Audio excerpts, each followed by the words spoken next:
uNkulunkulu wasekuqameni abenami isihlabelo 177 lapho subabiza abanye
bantwana basezulwini sibonga amazwi esiwaphiwe inhlathisuthi yakwaKhanini likathi ukhuluma uNkulunkulu wasekuqameni. Sibonge nomphathi ithuba elingandila siphelona ukuthi sikhulume ngoNkulunkulu wethu sizwe sinsundu. Ushembe ke uNkulunkulu. Ungezwe abantu babesadla kahle bethi umuntu. Umuntu mangekagoli ke ukuthi umuntu. Masasebenza kahle ubonela nje amaKhonazaretha ukuthi akhonza umuntu. Ake sihlole incwadi zemibhalo. Ngoba nje masikhuluma nje bathi uNkulunkulu akabonakali ubona mhlazana ufile. Mamangaze thina amaNazaretha masithi uNkulunkulu ukhona ushembe. Cela ningibhekele incwadi yeBhayibheli ngokuphuthuma isikhathi. Imibhalo 14:14 Exodus 7 verse lokuqala. Timothy 3:16. Ngoba sikwazi ukuthi uNkulunkulu mayiza kubantu angeke eze imbongolo. Kodwa uNkulunkulu mayiza kubantu ufike embathi inyama yabantu abafana nawo. Asebenze kubo. Oyithulile yokuqala ngifundele. Imibhalo 14 verse 14. Bayutshela abahleziyo kulelizwe. Sebezwile ukuba wena Jehova uphakathi kwalaba bantu abakubona ubuso ngobuso. Baba link yithi bokutshela abahleziyo kulelizwe sibezwile sebebonile wena Jehova ukuthi uphakathi kwalabantu abakubona ubuso ngobuso. uNkulunkulu ke thina amaNazaretha simbona ngobuso ubuso nobuso ngoba unyazi lwezulu. Amen. Ushembe ke wangikhipha ejele mina eSun City. Sekuphelile ukuhlakanipha. Yiloko ke ngisho ebantwini ngithi mawusaphila kahle nje ushembe umuntu. Kodwa mhlazana usenkingeni sekuphela abangani sekuphele utshwala sekuphele zonke izihlobo. Sekuphele konke okuthandayo nje. Sokubhekene nenkinga obhekene nayo. Uyumazi ukuthi labantu bakaShembe bayabakhume bathi uShembe umuntu ake ngifune uNkulunkulu ake ngifune bona. Kwathi nami sekuphelile ukuhlakanipha labana eSun City ngomnyunyana. Sengihlezi sebephelile abangani. Nokutshwala sasukuphuza sekuphelile ekhanda. Sengibhekelene neCourt 22 eWestgate. Ngathi ngena nje wathi magistrate mfana likhulu icala lakho. Uzomela uthole ummeli. Ngathi ngiyazama ummeli wathi ummeli 3000. Ngathi ngiyabheka ngisenalutho ngisho umama wengane nengane yodwa ngaphandle. Mangithi ngiyabheka neflat wayehlala kulo lavalo la Hilton mina ngiphakathi ejele walahleka amabhodo walahleka zingubo. Kwase kuyaphela ukuhlalipha ngangithandaza nami ngoJesu ngoba ngangisonde Reformed Presbyterian Church. Lamasonto akhiwe ngamaNgisi. Angisonda khona ngangalali ngathandazini. Kodwa ekulaleni kwami kwavela uShembe umqalo wendlela. Amen. Wathi mntanami sesifikile thina boShembe sokukhipha la ejele. Amen. Kanti indaba enkulu seyenzekile umama wengane ohambile wayezilibhakomo waguqa enkosini uthingo lenkosazana ephethe u20 rand wathi baba wathi sakhala inyembezi athi inkosi thula mntanami thina boshembe somkhipha ubaba enganaketshela yilo ngoko namhlanje ngimile la ngiqinisile ngithi ushembe uNkulunkulu funda baba Exodus 7 verse lokuqala uJehova washo kuMose omnyalo ngisujo 1:10 verse 30 ngikwenzile bengumthixo kuFaro ayibambe uMoses ayena umuntu kodwa uNkulunkulu umthatha umenza abani uNkulunkulu kuFaro obe ukhipha abantu abahluphekile kuphi ebuqeleni baba yeke akafunde umunye itholile 1:10 verse 30 uthi uJesu thina nobaba simunye khona abaJuda baqoqa amanje ukuthi bambulala uJesu ukuba bamkhande ngawo kodwa uJesu waphendula wathi nginibonisile imisebenzi emihle kaBaba umuphi umsebenzi kuyona ningibulala wena na abaJuda baphendula bathi asukhande ngomsebenzi omuhle sukhanda ngokuthuka nangokuba wena umuntu uzenza uThixo ibambe baba kwasho amaJuda kuqala athi kuJesu wena sikubulalela ukuthi ungumuntu uzenza uThixo namhlanje sithi masikhuluma bathi awushembe umuntu nina nimenza uThixo sithi thina ushembe uNkulunkulu ngelinye ilanga ngiyakhumbula ngikhulume ngendaba eduzane engayikhombi kude khona la eThimpeleni kwathi maqedwa kuthiwa sontweni bangena abantu bathi masebengenile abantu nje sihlezi nemndeni yethu engasekho ethulini lomhlaba kodwa uma ungayibona ngamehlo ungabaleka ukuyongena ezimotweni phevimba vimba yangena enye ingane enkosazana kaMkhokheli semva kaMkhokheli lapha yafika yahlala yathi maseyihleli yahayiza njengoba ingane bezayiza ekseni base beyayikhipha bayibeka kulesa sihlahla sasesondela thina amaphoyisa solalela ukuthi kwenze njani kwase yaseyibhonga njengesangoma lengane yasiyakhuluma kwakhuluma umuntu ongaphakathi kuyo wathi mina ngugogo kwakunene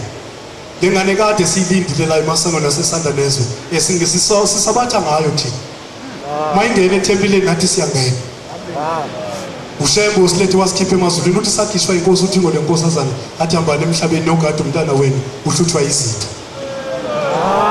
manje uthi asithini ngoba sikhuluma ngo-oversize la sikhuluma ngoNkulunkulu ophethe imphefumulo yethu uyamazi noma umazi uyamthanda noma umthandi ngiyakhumbula laphana sizwa indaba kababa uNyide kwasuka ubaba uNyide weze enkosini ilanga kwakunomuntu wayegula owayesedokodweni wagijima ubaba uNyide wayenkosini ilanga wathi baba kunomuntu engimshiye egula edokodweni ngiyacela uNkulunkulu ashemba amphilise kodwa inkosi ilanga yakhuluma noNyide yathi Nyide ukuzile ukufika nomuntu uzombika usendlulelela kuthina boshembe wasiyamangala uNyide ubaba uNyide ukuthi inkosi ilanga isho ukuthini ngoba lo muntu umshiye egula edokodweni wasephuthuma athi ungcono ngibiza iambulance ngiphuthise esibhedlela kodwa wathi mayifika lo muntu wafika ethuli kanti ushembe ushilo wathi lo muntu uNyide udlule kuthina la boshembe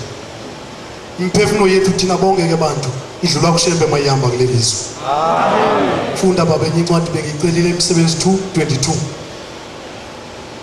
noTimothy 3:16 Ncwadi yemisebenzi 2 verse 22 yeah madoda waIsrayeli ake nizwe lamazwi Jesu waseNazaretha umuntu waqinisa uThixo phakathi kwenu ngemisebenzi emikhulu nangezibonakalisi Thixo wazenza ngayo phakathi kwenu bambe injalo indaba kaNkulunkulu uNkulunkulu wathatha uJesu Kristu ombeka phakathi kwabantu abangumuntu ofika wasebenza njengoshembe esebenza nje ngiyakhumbula kwiviki eliphelile besilapha neholweni la umshumayela athandazela khona ufika insizwe yahlala laphana mase kufika uba umshumayeli ngoba abantu abankulunkulu efune sikwazi ukuthi ngesikhathi uKristu ephile emhlabeni ephilisa abantu kwela kwaIsrayeli kunabantu ayibapha amandla mayihamba emhlabeni wathi nina nokhipha amadimoni ngegama lami base besala bekwenza ke abapostoli bakhe bayi12 nalana ke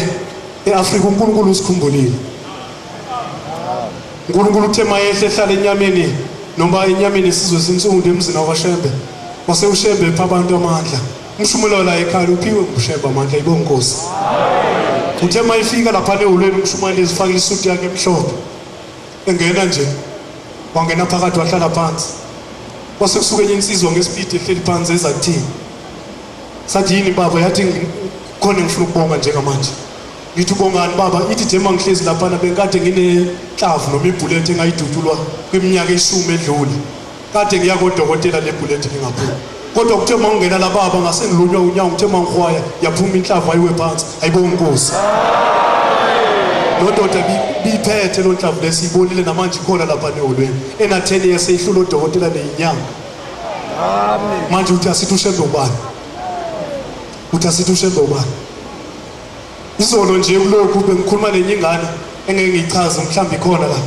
ehluthwa ile moya esatanism lengane mayikhuluma sesiyibuza lapha nobaba uNtanzi loshutayo uthi awusho indaba yakho mntana mkwenze njani iyayilanda ke indaba yayo yinde lengane uqala ukusebenza kwayo ithathwa ngusathane isebenze emkhathini inamakhoda u3 kodwa lengane ithathiwe yasuka kwinkosi uNyazi lwezulu eMnambithi ithe mayifika phambi konyazi bahlangana amehlo zasezibamba naphezulu yaseyiwa phansi lengane hayize yakhala athi ngasha base beyithatha beyiphuza amanzi uma ngibuza ukuthi mntana mawuswa yini phambi kwenkosi ithi ushembu ngumlilo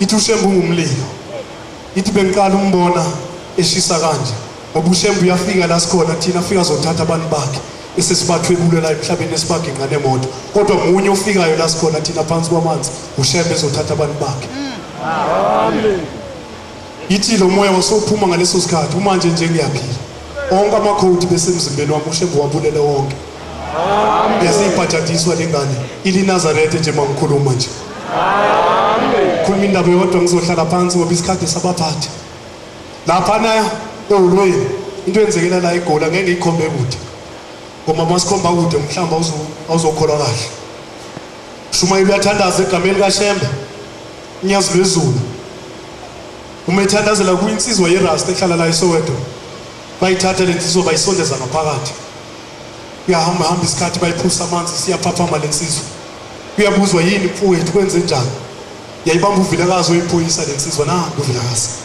ithi mfowethu ngiyacela ukuxoxela ithi uba umshumayeli uthe mayithandaza la ngase ngibona umama wami ongizalayo uswandlule emhlabeni edlula ngomgaqo uthe ngisabheke lokho kwasedlula ubaba wami ongasekho edlula ngomgaqo la sihlezi khona ngaseholweni uthi kodwa into enguyise phansi uthe ubaba mase sendlulile wayijika wasezakini wathi mntanami lihlupheka nje ekhaya mina zangingene emndeni nomgezi wami yaseyiwa phansi lensizwe yaseyithatha ifakwa phakathi angazi nokuthi abakithi bageziwe na kodwa ngiyacela nje mangikuphe uNkulunkulu wasephakameni abageze labakhona bantwana basezulwini ngiyacela ngimntwana ukuthi asiphathe kahle la sikhona nemndeni yethu engaseke ikhona la sihlezi khona noShembu khona la sihlezi khona simphatheni umelusi waleli thempeli amen ngoba nawe uyazi ukuthi insimi yakho iluswa uwe lana siyasisanda nezwe insimbi ke uShembu ibekela umshumayeli ukuthi ayelusa konke okwenzeka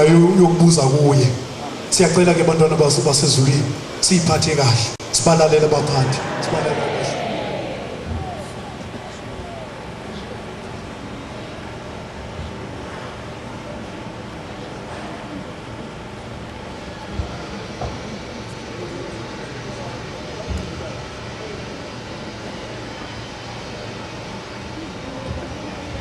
kube kuhle kuphama wabangcwele indaba enkulu lezi yabonga kakhulu amazwi amnandi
Yesu, hausi ya ubo